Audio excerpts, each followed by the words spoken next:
Y para ello, en Salud y Bienestar, hoy me acompaña el doctor José Félix García España, de la Unidad de Reproducción de HLA El Ángel. ¿Qué tal, cómo estás? ¿Qué tal? ¿Cómo estás? ¿Cómo va todo, doctor? Bien. Me ha dicho que ha estado por Alicante, pero trabajando. Sí, porque todos los años por esta fecha doy un curso en un máster que hay allí que organizamos nuestra unidad de genética y bueno, aprovechamos también para tener nuestras reuniones, porque allí tenemos nuestra central de nuestra organización de No es unidades mal de sitio, reproducción. no es mal sitio Alicante, digo. No, yo no lo he disfrutado mucho, porque hemos ido por la noche un día y me he vuelto al día siguiente, Sí. pero efectivamente es un sitio bonito. Gracias por estar con nosotros. Gracias a ti por Hoy vamos a invitarme. hablar de reproducción asistida, pero vamos a hablar de una maquinita, ¿no? Bueno, más. He visto unas fotos por ahí que me quedan Sí, un poco nos la pondrán. Bueno, la impresionado. máquina es más de la tecnología en el laboratorio de reproducción, ¿no? Gracias por decirlo así, porque me acabo de dar cuenta de decir maquinita, ¿no? Bueno, ya, no, pero no sé, porque no solamente No está es muy bien dicho. esa maquinita, como tú dices, que es muy valiosa y ha cambiado mucho Sí. la forma de cuidar de los embriones, sino todo lo que de ahora en adelante, bueno, esto que nos están poniendo no es de la unidad de reproducción, eso que estamos viendo son incubadores, Son incubadoras, ¿no? incubadoras de bebés, ¿no? Sí. Pero bueno, que también ya incluso se está haciendo experimentos donde se pueden llevar en animales en laboratorio en crecimiento continuo, como si fuera un útero, mucho más adelante. O sea, me está diciendo que ya en animales... En animales se está pudiendo, consigue una desde una reproducción. prematuridad muy pronto, llevarlos adelante, igual que ocurre en seres humanos, pero llevarlo en el laboratorio con ovejas y tal, hay ya Pero imágenes cuando dice que son muy prematuros, ¿de qué estamos hablando? Bueno, eso, me estoy metiendo en un terreno que es de pediatras y tal, pero bueno, eso lo saben y por desgracia... No, me refiero a gente los que esté animales, no tanto en los niños, que sí tenemos una idea un poco más clara. No te puedo decir desde qué momento, pero sí ya se empieza incluso a sustituir en algunos casos el útero de la madre cada vez más. Esta era la máquina en cuestión. Por ejemplo, nosotros uno de los cambios que ha habido más importante en el laboratorio es que no tenemos que volver mucho atrás, ya la gente comprenderá, los espectadores, que tenemos embriones en el laboratorio, embriones que son células que se ha conseguido del padre y de la madre, y se ha unido el espermatozoide al óvulo de la madre. Bueno, deberíamos rebobinar un poquito más antes todavía, ¿sí? Porque Vale. por si hay algún telespectador que no sabe de qué estamos Muy bien, hablando. estamos hablando de una fecundación in vitro. Fecundación in vitro. A una mujer que necesita, que no se queda embarazada y se le hace esta técnica por la cual se va a estimular sus ovarios y se van a sacar los óvulos. Bien. Tenemos ya los óvulos en el Se laboratorio. extraen los óvulos y ahora tenemos el semen del marido. de la mamá. Se coge el semen del marido, del padre, de la pareja. Y ahora se inyecta el espermatozoide en el óvulo. Correcto. Y Bien. esto se guarda en una Esto se nevera. guarda. ¿Cómo? En una nevera no, todo lo contrario, porque si no lo dejamos... no. Más adelante sí se podrá meter en nitrógeno líquido. ¿Y dónde lo guardáis entonces? Ahí. Ah, Es decir, aquí. en este tipo de incubadores. Bien, se puede guardar en por unos eso se llama incubadores, incubador. claro, tradicionales, donde se metía el embrión, o se sigue metiendo, porque siguen utilizándose, pero claro, ya la embrióloga lo deja ahí guardado y no lo va a ver hasta el día siguiente. No sabe qué está ocurriendo con ellos. Al día siguiente tiene que vigilar a ver cómo va.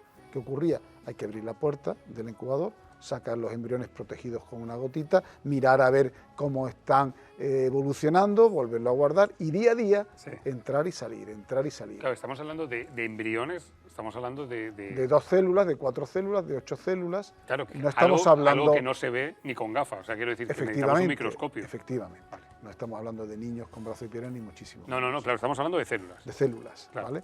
Claro, hay que ver por cómo eso van progresando. Claro, por eso cuando me dice que hay que guardar esos embriones, esas células, es un poco por visualizar Preembriones, como se que dice, es algo, efectivamente. un botecito, algo muy pequeñito, que ustedes Estamos lo en ven unos con un microscopio. pocillos así pequeñitos donde hay que mirarlos con microscopio para poderlo ver. Y aquí es donde Entonces, claro, donde se eso yo guardan. estaba comentando, eso es lo antiguo, Ajá. o lo que todavía está esto es lo moderno, es decir, lo nuevo. ¿Y por qué ha cambiado y qué ha evolucionado tanto? Bueno, pues simplemente porque cada de esos cubículos que vemos es precisamente el que tenemos en nuestro laboratorio, Sí. ¿no? Son 6 cubículos arriba, como 6 cajitas de zapatos, podemos Sí. decir, donde esa paciente con sus embriones, con esos óvulos que ella le hemos conseguido inyectado con el espermatozoide del marido, se guardan ahí. Y ya no hay que sacarlos de ahí, sino que hay una pantalla, un time-lapse, que va analizando embrión a embrión cada X minutos. Ajá. Entonces, el embrión queda guardado hasta el 5º o 6º día, que es donde hoy por hoy ya hay que sacarlo porque empieza a buscar a la madre. Todavía en el ser humano no tenemos úteros artificiales para hacer eso, y ya congelarlos o ponérselo a la madre. Pero esos 5 o 6 días van a estar ahí guardados. Tiene que ser 5 días, no más. 5 o 6. Es que sobre el 5º o 6º día empieza como el pollito en el huevo a romper el cascarón, lo que en inglés se llama hatching, donde ya va buscando el útero de la madre y ya no lo podemos mantener más en una pipeta, por decirlo de alguna manera. Claro. Por O sea, que la naturaleza pipeta. sigue su curso, Efectivamente. digamos, ¿no? Entonces, durante esos 5 o 6 días, donde esté el embrión va a ser importantísimo. La presión de oxígeno que tenga, la temperatura, el pH, todo eso, y que sea lo más estable posible, y que se parezca lo más posible al útero de la madre. O sea, que este aparatito que parece un juguete de cuando éramos pequeños. Es más grande de lo que ahí aparece, puede ser... Es un tamaño así. O sea, cada compartimento, casi una caja de zapatos. Sí, un poco efectivamente. Y ahí caben 16 embriones en cada cajita. Que una en mujer cada puede, caja 16. Claro, 16 de una sola paciente. Claro, Claro. una paciente puede tener 3 embriones o puede tener 12, Ya. hasta un máximo de 16 de una sola paciente. ¿Y qué condiciones se dan ahí dentro para que estén tan a Pues gusto? eso, unas condiciones estables y lo más similar a las condiciones que se establecen de temperatura, pH, presión de CO2, de oxígeno, igual que en el útero. ¿Qué ocurre? Que llegan muchos, se desarrollan mejor los embriones y llegan más embriones a ese quinto o sexto día. Claro. Que no quede de la manera que hasta hace no mucho tiempo, y todavía se sigue utilizando en algunos sitios, es entra y saca los embriones, abre la portezuela para ver lo de esta paciente, vuelve a cerrar, abre para la paciente. Entonces, continuamente ese incubador antiguo se restablece sus condiciones, pero hay altibajos que dañan a los embriones y no se cultivan. Y al quinto o sexto día se extrae... Esos embriones al quinto o sexto día han sobrevivido, y además lo está viendo la bióloga, que incluso desde casa con su iPad puede comprobar desde el salón de su casa cómo van sus embriones. Cómo va el tema. Olé. Después, cuando llega a casa, también, cuando llega a la unidad del laboratorio, rebobina y ve el vídeo donde va viendo, y esos vídeos después se le puede entregar si los pacientes lo piden, y se revisa el devenir de esos embriones con los padres, con los pacientes. Qué fuerte. Mira, pues mira, tenía 6 embriones, 2 han quedado por el camino, mira, fíjate cómo lo he hecho mal, cómo al tercer día se iba dividiendo mal, cómo ha ocurrido esto, todo eso lo ven los pacientes. O sea, esto es lo hoy en día. último, lo último de lo último. Efectivamente. ¿Y el futuro?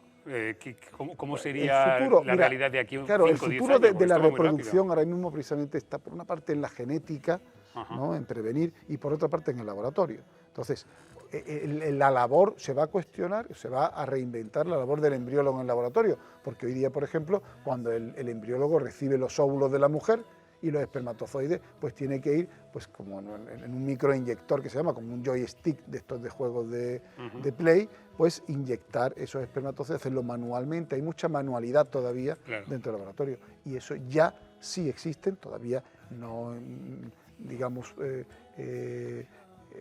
que pueda uno adquirirlo y que esté ya en todas las unidades de reproducción, pero sí de forma experimental, y se está haciendo la automatización de todo eso, y que va a llegar los óvulos del laboratorio y va a haber un momento, en un futuro, si no muy próximo o mediano, donde la bióloga no va a intervenir para nada en todo el proceso, todo va a ser automatizado.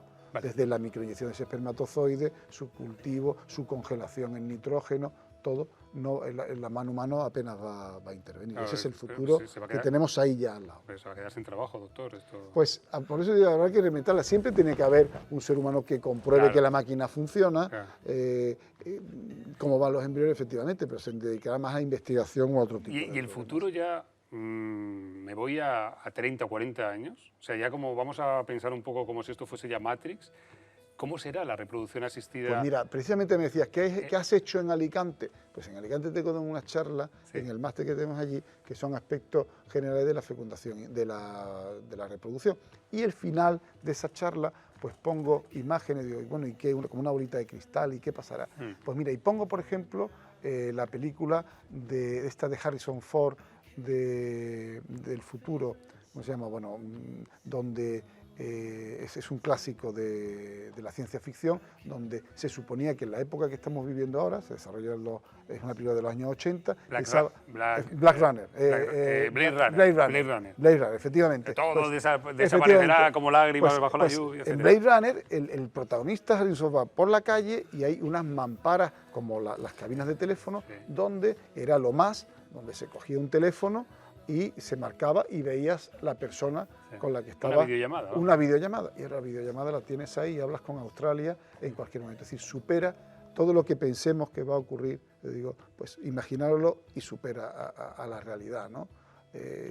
Entonces, ¿qué es lo que va a ocurrir? Pues yo te estoy diciendo esto por ejemplo, y hasta dónde vamos a ir en el diagnóstico de esos embriones, en saber que el embrión es perfecto, que viene sin enfermedades, el diagnóstico de por qué una mujer, efectivamente, qué es lo que le está pasando y no se queda a la infalibilidad, sino del 100%, cada vez nos iremos acercando a esto, al cultivo, como bien decimos, de embriones. Es que la imaginación, claro, hasta dónde podemos llegar. Yo no lo voy a ver, nosotros no lo vamos a ver ahora, pero seguro que evidentemente ni la medicina hoy se parece a la que había hace 100 años, imagínate. O hace 30, ¿no? Esto será, Todo. lo que hablamos hoy como una innovación, será pues de la época de la edad de piedra, ¿no? Me gusta mucho porque la última vez que pasó por aquí le pregunté lo contrario, que cómo era todo cuando usted empezó, ¿no? Y ahora me he ido a 30 años, a 30 años en el futuro. ¿Cómo será la reproducción asistida Lo que en 2050? pensemos, seguro que la realidad va a ser más de lo que ahora uno puede... Y más allá todavía. Pues, bueno, pues de esto queríamos hablar hoy en nuestra sección de salud y de bienestar. El fin de semana, ¿cómo se le presenta, doctor? Bien. De descanso. Descansa. Bien, bien. Se me presenta bien. Vale, pues descanse. Sí, nada. Muchas gracias, lo mismo os digo.